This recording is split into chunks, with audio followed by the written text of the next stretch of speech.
Good day, and welcome to What the Fudge Shakespeare, where today in the studio we're investigating Act 1, Scenes 2 and 3 of Romeo and Juliet.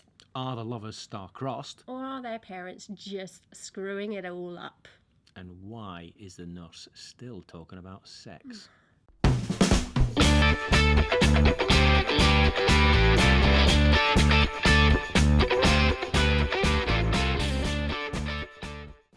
Act 1, Scene 2 of Romeo and Juliet. And the scene specifically is a scene of two halves. So we're looking at the first half, which is between Paris and Capulet. Mm-hmm. And we're looking at, do the parents have a choice? Do their choices influence the play? And are the three parents, so we're really looking at Capulet, Lady Capulet and Montague, because Lady Montague only has a few lines, are they really cogs in the machine of fate? So the concept of tragedy, which goes all the way back to Greek theatre, the concept of tragedy is that at the start of the play we know for certain that there is going to be a tragic end. It's going to be awful. There's going to be a lot of death. We know at the start of this play that these two young lovers are going to die. That's the concept of tragedy. It's important for us to look at the idea of patriarchy and women being used as a commodity within the play, especially the idea that should Juliet be applauded or disciplined for her disobedience towards her father. However, we're going to look at this in a lot more detail later on when we look at the character of Juliet in Act 3, Scene 5. But for just now, we need to think about the first time this comes up, which is in this scene, which is in Act 1, Scene 2, the scene between Paris and Capulet. And so what are they actually talking about? Well, simply put, they're talking about a potential marriage between Paris and Juliet, so a linking of the two families. And I'd say that was like an arranged marriage, if you like. Absolutely, an arranged marriage. Now, we know from the play that Paris is a kinsman, so he's related to the prince, who is basically the man who runs the kingdom. So Capulet is trying to get himself on a higher rung of the ladder. So we're looking at Capulet, who has one child left. We know from this scene that he had a number of other children. They've all died.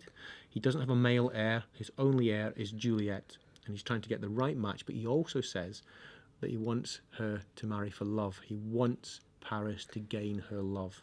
So but it will be beneficial for him if she marries Paris because he is of that higher status, and therefore his status, as you say, will be the next level up. So this isn't just about marriage. This is a business proposition. So silence is often used as a dramatic device to show power within plays.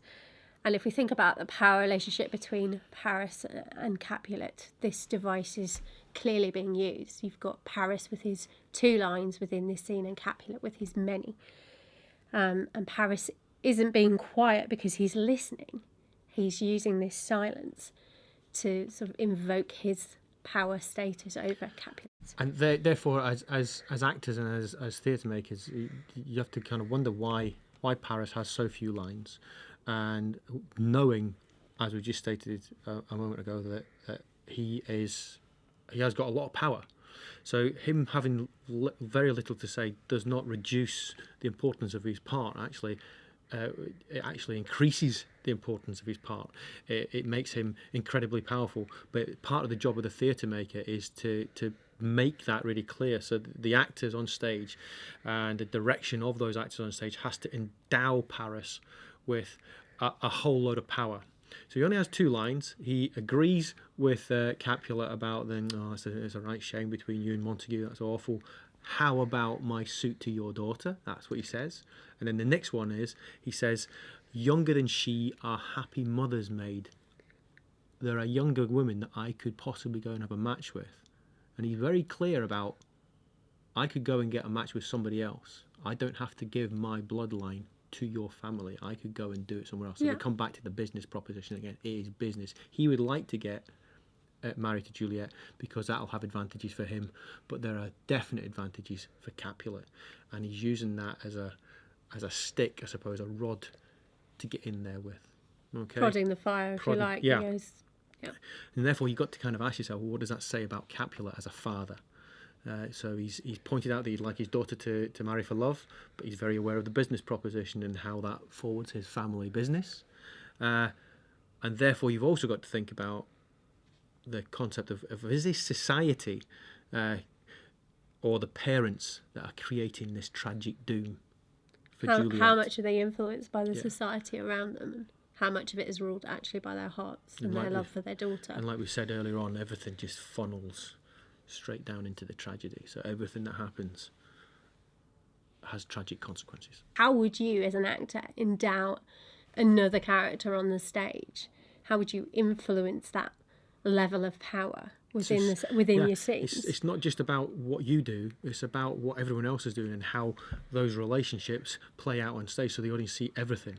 So it's not just about you playing your bit, you've got to also give the other person their bit too. Yeah, look at the script. How are the words, how is what is happening giving you that power, and how are you going to play that? What choices are you going to make in order to play that? And how do those choices affect your process? For me as a director and as an actor, I guess, I'd be looking at how do we bring this concept of power and the power play into the rehearsal room. So the first thing that I would do is I would think about positions on stage. Where is the most powerful position on the stage?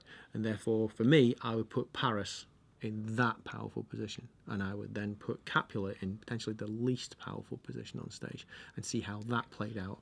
Whilst Capulet's got the most to say, he's in the least powerful position, and therefore that hopefully makes it really obvious to the audience who is the boy in this scene, which is Paris. How do you engage with this? How do you get involved in the conversation? How do you talk to us? How do we talk to you? Well, down below there's the comments, subscribe. Comment and subscribe, yeah. So then we can find out, we get more involved in the conversation. So we're talking about this scene today, but we've got loads of other videos where we're talking about all sorts of other bits about the play.